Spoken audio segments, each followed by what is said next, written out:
Good morning. Beautiful day to be out. I said something to Mark Thomas, well, everybody seems to be quiet today. Nobody's wanting to talk much.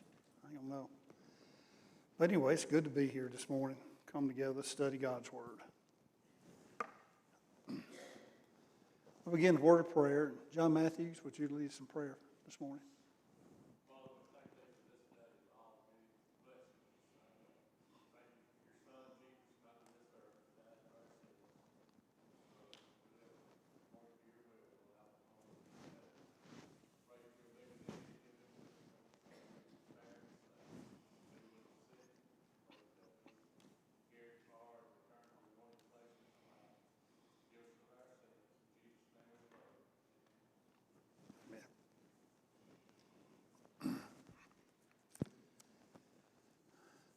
The last couple of weeks we've been talking about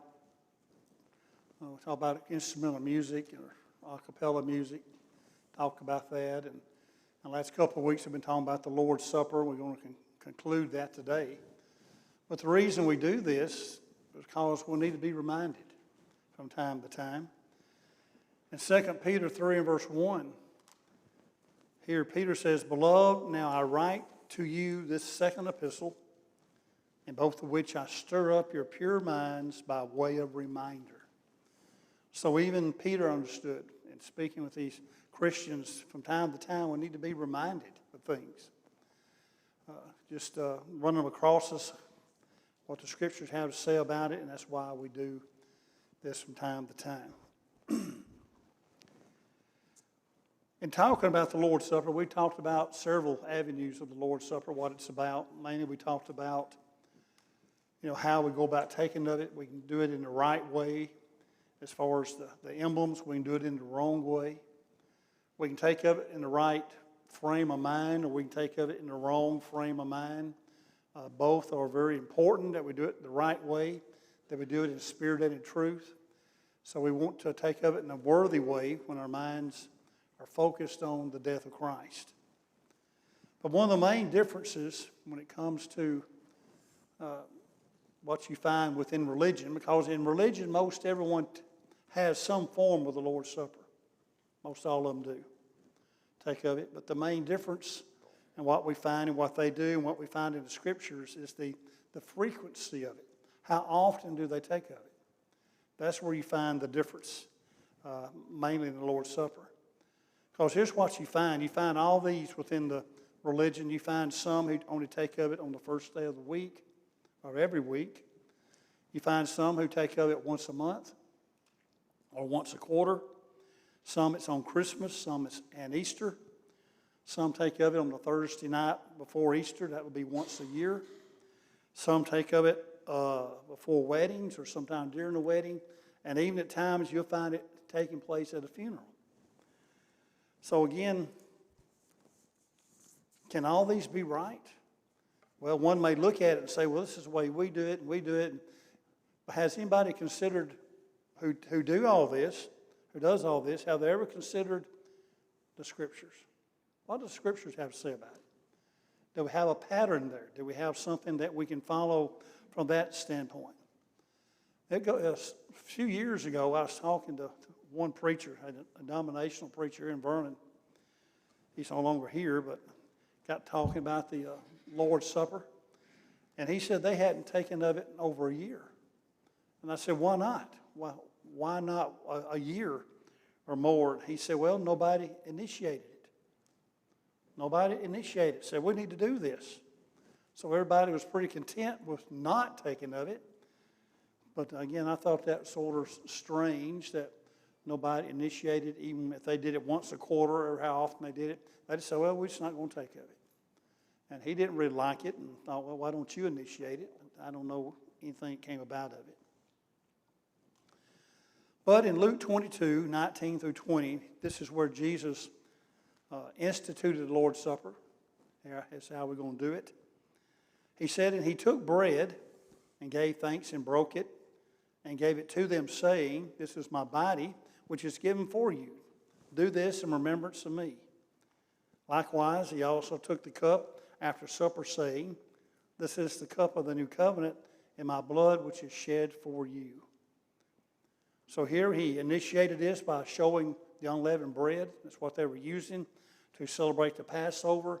And then he goes from that to the Lord's Supper here, showing them that's why we use unleavened bread. That's what he used. And then the cup there, the fruit of the vine, is what we use as well. And this is a command. A command. Do this, he says, in remembrance of me. So it's not something that maybe we will, maybe we won't.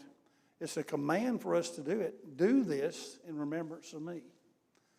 So here the Lord showing to his disciples what to do, and then we'll find here in a little bit the church, early church, that did it as well. And we find that in Acts 2:42. And they continued steadfastly in the apostles' doctrine and fellowship, in the breaking of bread, and in prayers. So after the church was established, we find these early Christians, the first Christians, they were added to the church, and then we find them continuing steadfastly here in these four things. In doctrine, they were being taught. In fellowship, that's being around one another, having this fellowship together. Breaking of bread, that's the Lord's Supper. And in prayers. Now, those four things we find them doing on a regular basis. Continued steadfastly in this. It wasn't they continued every once in a while, but they continued in a very steadfast way. They had a system of how they were going to do it, when they were going to do it on a regular basis. So not just every once in a while. But how do we know? A lot of people look at this verse and say, well, the breaking of bread, how do we know that that's the Lord's Supper? Could that not be just eating, coming together and breaking bread as far as a meal goes? And think about it, the Bible, it uses it both ways. You can find breaking of bread, meaning that of the Lord's Supper, or breaking of bread, meaning that of coming together just for a meal. You got to look at the context and use some other, maybe some common sense things here, trying to figure out, well, which one is it in Acts 2:42? Well, in Luke 24:35, this is when Christ appeared to those two men on the road to Emmaus.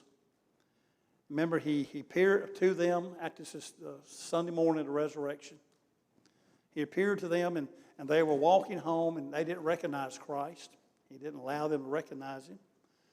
They go to their house. Christ is there in their house eating with them. And then Christ shows them who he is. And they are shocked. This is Jesus. And then they run back to Jerusalem where the apostles were, and they report to them. But look at Luke 24:35. And they told about the things that had happened on the road and how he was known to them in the breaking of bread. So here they're reporting back to the apostles what happened. They told about the things which happened on the road. That's when Jesus was speaking to them, going back and forth. And how he was known to them in the breaking of bread. They were having a meal. And Jesus opened their eyes, allowed them to see this is Jesus. So there, the breaking of bread there in Luke 24:35 is of a meal. But you come to Acts 2:42 right there, in the breaking of bread, that's something they continue steadfastly in. Does somebody have to continue to tell us, you better eat? I don't think anybody has a problem here of remembering, I got to eat something. We don't have a problem with that. Well, again, the breaking of bread in Acts 2:42 is the Lord's Supper. Now, to put these in perspective, what 2:42 is about, I remember I was in elementary school. We did some kind of little, teach you to distinguish something isn't right with this picture. I don't know what you call them.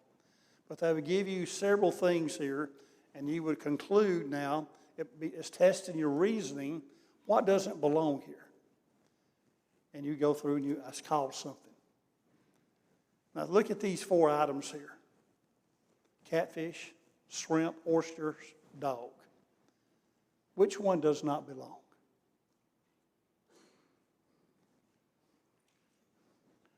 The dog. The dog does not belong. We eat catfish, we eat shrimp, we eat oysters. We don't eat dog yet. But anyway, here's are these water creatures that live in the water, but not a dog. Well, we can see that. The dog doesn't fit. Now, that's called something. I don't know what it's called. Now, let's go to Acts 2:42 and take the things out there. Here we have doctrine, fellowship, eating a meal, and prayers. Which one doesn't really fit? Eating a meal. Doctrine fits. The fellowship fits. They fellowship with one another. The prayers fit, but just eating a meal doesn't really fit what the early church was doing. Now, they were eating, no doubt, but they just didn't come together. Well, let's get together and just eat a meal. Well, they were coming together to study doctrine. They were coming together to be around one another in fellowship. They were coming together and breaking the bread, which would be the Lord's Supper. They were coming together to have prayers. It just doesn't fit if you want to put a meal in Acts 2:42 to make it say that. Nobody had to tell them, you need to eat. That's important. God commanded you to eat. No, that's not it. So I think under reason of deduction there, we find that breaking the bread means the letter of the Lord's Supper. Now go back to Acts 2:42. Again, then they continued steadfastly in the apostles' doctrine and fellowship, in the breaking of bread and prayers. They continued steadfastly in these four areas. It was fixed, constant, that's what it's meaning. But we don't know how often they did this.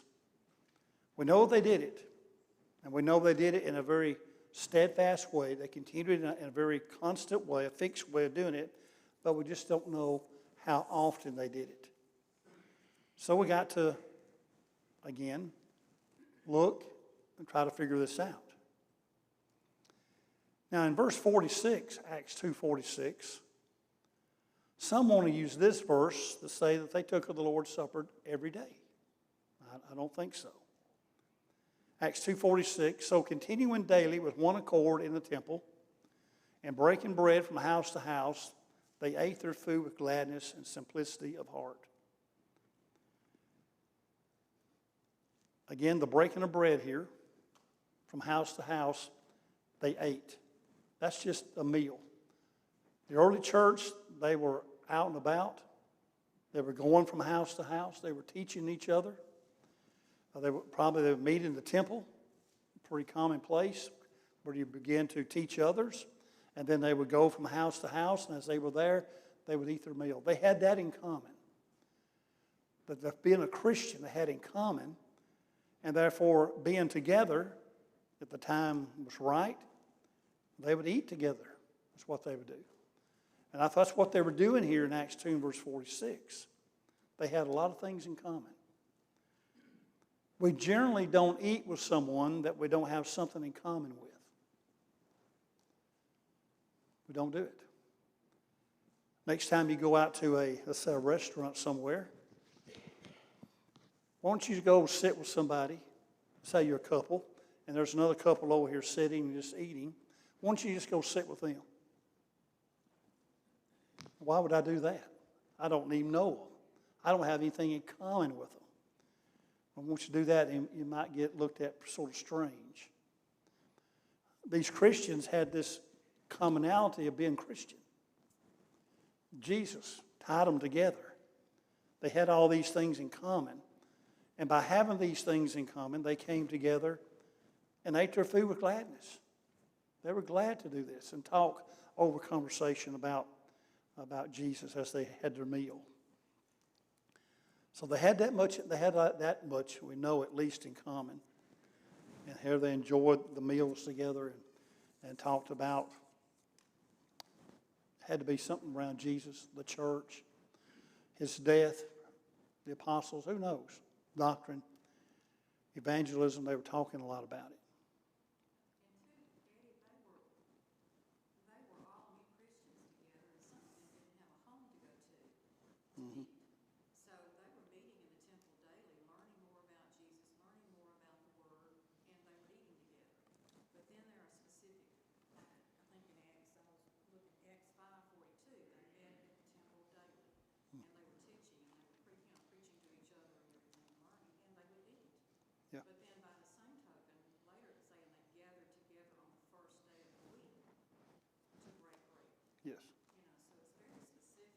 Mm-hmm.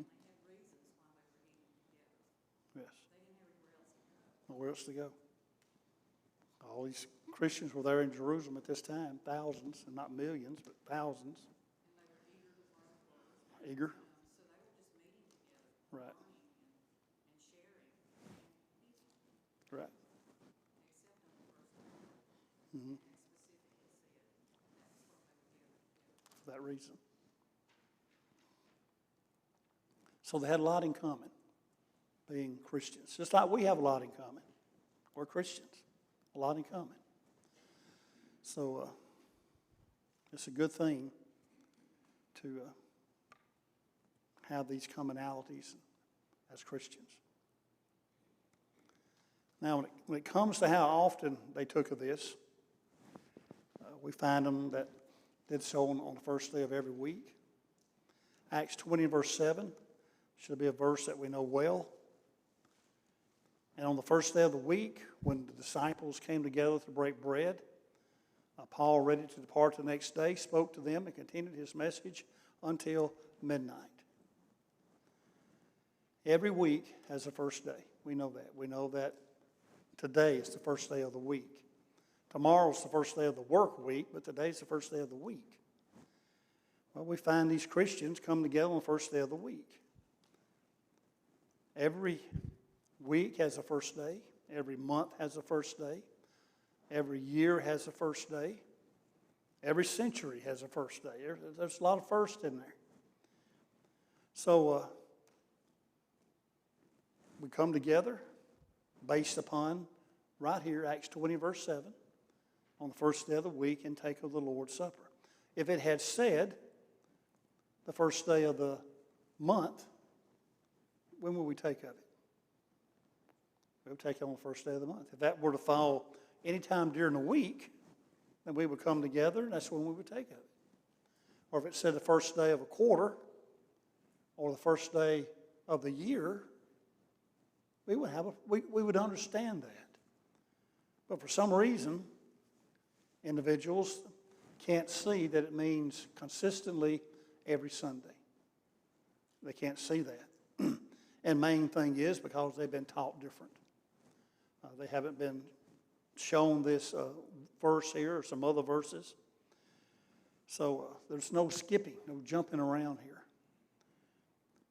When you work, or if you still work, when you did work, let's say you took a new job and your employer said you're going to get paid once a week on Friday, or you're going to get paid on the 15th and the 30th, or it may be you're going to get paid once a month. Okay, you said, okay, I'm going to get paid on Friday. Now, would you ask him, do you mean in every Friday?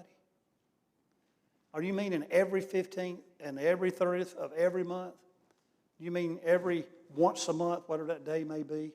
You didn't ask that because you understood that when they said on Friday, once a week, that was every week.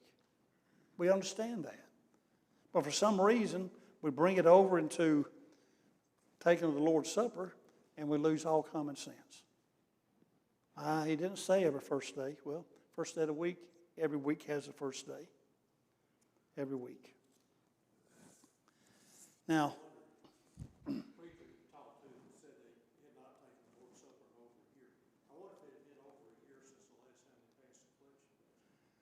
that's where we're going next. That's right. That same reasoning about how often we take the Lord's Supper versus how often we take up our contribution has the same words.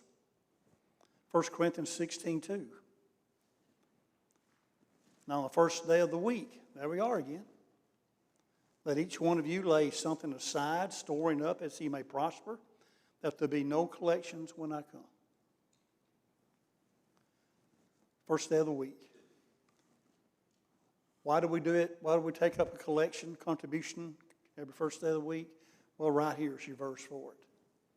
And every other church out there that would take up on the first day of the week, on Sunday, they would have to use this verse right here.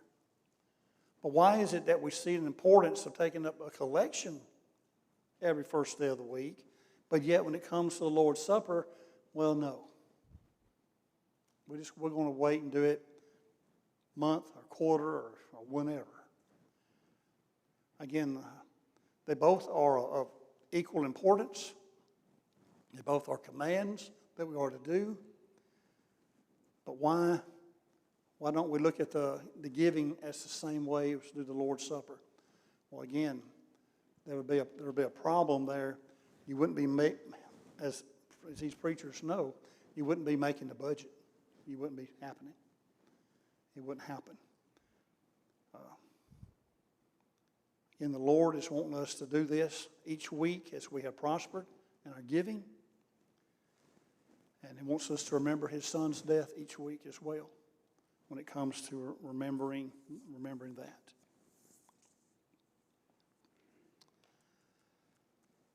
Now back to Acts 20, verse 7. The main reason that I hear from these individuals who only take of it once a month, Lord's Supper once a month, once a quarter, once whenever, they will say, well, it just loses its meaning if we do it every week. That's the main reason I hear. It just loses its meaning. Well, whose fault is that? Is that my fault or God's fault? Well, God, you shouldn't be telling me to take out every week because it loses its meaning. Now, that's my fault for not being able to focus in a worthy way about what Christ did that day on the cross. That's my problem. If I have a problem focusing, that's up to me. That's not God's fault that He told us to take every first day of the week. But yet many of them will say, it's just too often it loses its meaning. How do you come back with that? What do you say in response to that? Do you pray every Sunday when you come together? Could it lose its meaning? Do you sing every time you come together on Sunday morning? Why not skip? Why not? We're going to sing only once a month, and we're going to pray only once a month. We'll pray on the first Sunday. We'll sing on the second Sunday. We'll give on the third Sunday. We'll take the Lord's Supper on the fourth Sunday. And maybe the fifth Sunday we'll do it all. You know, if it loses its meaning by taking it every first day of the week, it could lose its meaning as well when we sing. We could just be singing the words and yet not focused on what we are singing.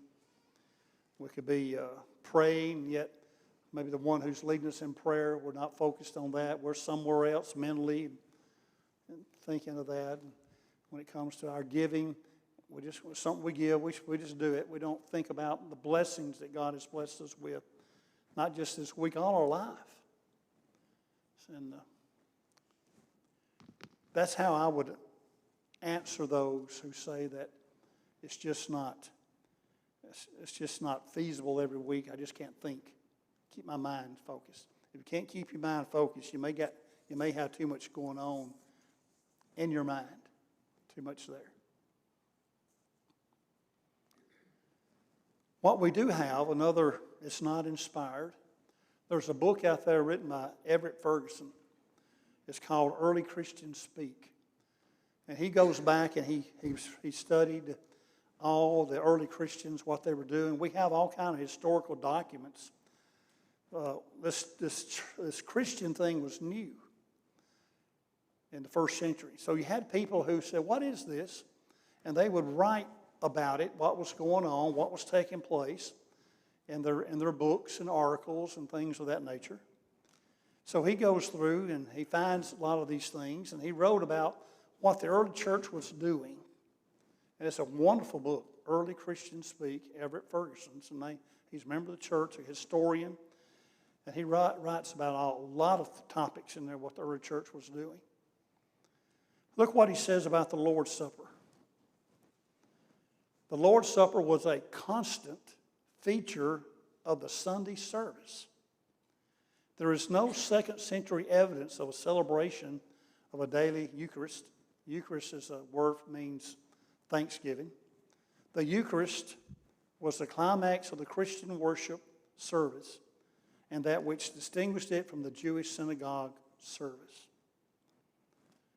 So what he discovered among these early writers that wrote, uninspired now, they did this constantly. A constant feature of the Sunday service. Sunday comes every week. Christians were coming together every week. And there's no second century evidence of doing it every day, but on once a week, and that was on Sunday when they were doing this. So here, even these historians who may or may not have been Christians, in many cases they were not, they're just writing about what the early church was doing. And here we find the early church every Sunday. They were coming together and remembering the Lord's death every Sunday. And I'm sure it was fresh on their mind. Because here maybe some of them witnessed what happened on the cross that day.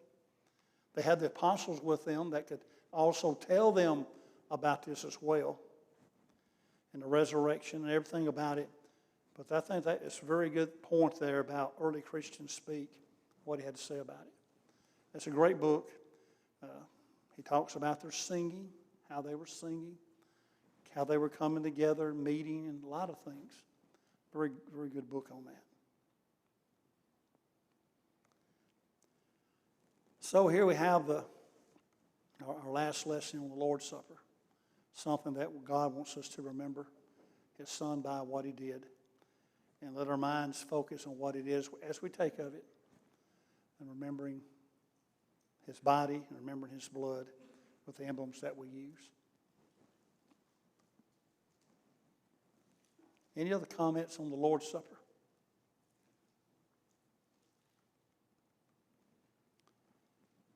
I know we're using a little Nichols Encyclopedia book, but I got looking at some of the topics, what we have covered and what we have yet to cover.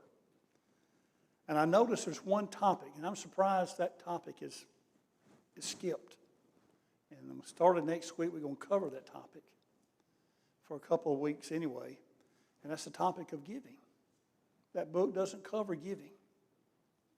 What's the Christian to give? What's the attitude about it? How often we should do it, like that. So we're going to cover that for a few weeks. It's not in the book, but here's a good time as we're talking about the Lord's Supper. Every first day of the week, we talk about how they gave every first day of the week. We're going to cover the topic of giving as well. Good time to cover that. One paragraph, 117. Okay. We'll go a little more in depth than one paragraph. I'm just surprised that was left out of that little book. Good book.